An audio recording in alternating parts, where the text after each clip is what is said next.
जिसमें अब तक लगभग 15,000 घरों की छतों के ऊपर ये 2 किलोवाट का सोलर रूफटॉप लगाया गया है। गांव की सड़कों पर, अमृत सरोवरों पर सोलर लाइट लगाई जाएगी। दिव्यांग व्यक्तियों के लिए मुफ्त बस यात्रा प्रदान की जाएगी। गुरुग्राम, नूह जिलों में 10,000 एकड़ पर भूमि पर अंतर्राष्ट्रीय स्तर की अरावली जंगल सफारी बनाई जाएगी। यमुनानगर में फॉरेस्ट रिसर्च इंस्टीट्यूट बनाया जाएगा। लड़कियों के लिए किशोरी योजना सभी 22 जिलों में लागू की जाएगी। यह भी निर्णय हमने किया है। 2000 आंगनवाड़ी केंद्रों को प्ले वे स्कूल में बदला जाएगा। 2000 आंगनवाड़ी केंद्रों को सक्षम आंगनवाड़ी केंद्र में बदला जाएगा। 1 अप्रैल से सभी 21 प्रकार की दिव्यांगताओं के लिए वित्तीय सहायता प्रदान की जाएगी। हमने कल ही, क्योंकि हमने अपने बजट में भी इस बात की घोषणा की थी, हरियाणा प्रदेश के ऐसे करदाताओं की सहूलियत के लिए सरकार वन टाइम सेटलमेंट योजना, जिसका कल मैंने कुरुक्षेत्र से शुभारंभ किया।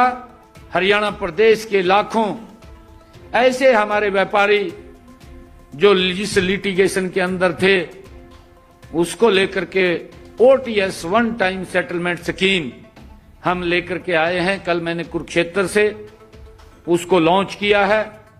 180 दिन के लिए ये योजना हमारे व्यापारी भाई इससे जुड़ करके वो पूरा लाभ उठा सकेंगे। हमने जो 1 लाख रुपए से लेकर के 10 लाख रुपए तक जो हमारे छोटे व्यापारी हैं, जिनके लिटिगेशन के टैक्स के मामले कोर्ट में हैं, उसका मूल का 1 लाख तो माफ होगा, उसका पूरा पेनल्टी और ब्याज भी माफ होगा, और उसके साथ साथ उसको 40% उस मूल का देना होगा। ये निर्णय हमने किया है। जो व्यापारियों का 10 लाख से लेकर के 10 करोड़ रुपए तक है, ऐसे व्यापारियों को इस वन टाइम सेटलमेंट से तर हम जो सुविधा हम दे रहे हैं कि जो 10 लाख से लेकर के 10 करोड़ रुपए तक के हमारे व्यापारी हैं, उनका पूरा पेनल्टी और ब्याज तो माफ होगा, उस मूल में से भी 50% उसे देना होगा। वो 50% भी हमने माफ किया है। और तीसरी स्कीम जो 10 करोड़ से लेकर के ऊपर की है, ऐसे सब व्यापारियों को हमने पेनल्टी और ब्याज पूर्ण रूप से उसका माफ किया है। बाकी उसने अपना मुंह वो देना होगा। मुझे ये पूर्ण विश्वास है हमारे हरियाणा प्रदेश के व्यापारी इस स्कीम का लाभ उठाएंगे और लाभ उठा करके उस लिटिगेशन को समाप्त करेंगे। हमने ये भी निर्णय किया है कि पिछले 3 से 4 वर्षों के ऑडिट एक ही बार में किए जाएंगे, ताकि व्यापारियों को बार बार दफ्तरों के चक्कर न लगाने पड़े। हरियाणा के कर्मचारियों को यूपीएस का लाभ दिया जाएगा।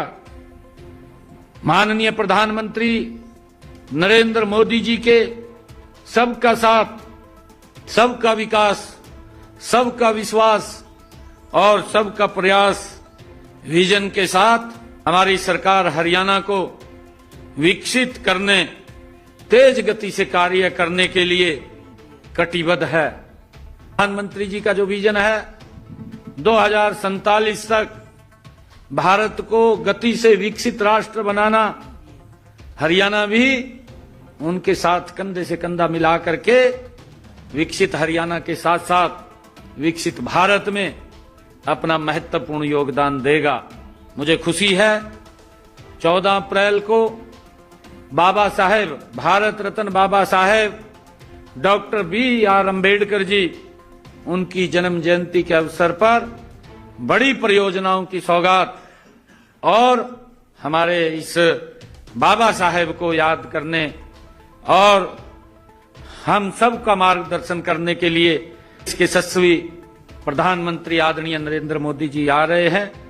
हमारा हरियाणा वासियों का बड़ा सौभाग्य है कि उनका हमें मार्गदर्शन डॉक्टर भीमराव अंबेडकर जी की जयंती के अवसर पर मिलेगा और हरियाणा विकास की मामले में नई ऊंचाइयों के ऊपर जाएगा।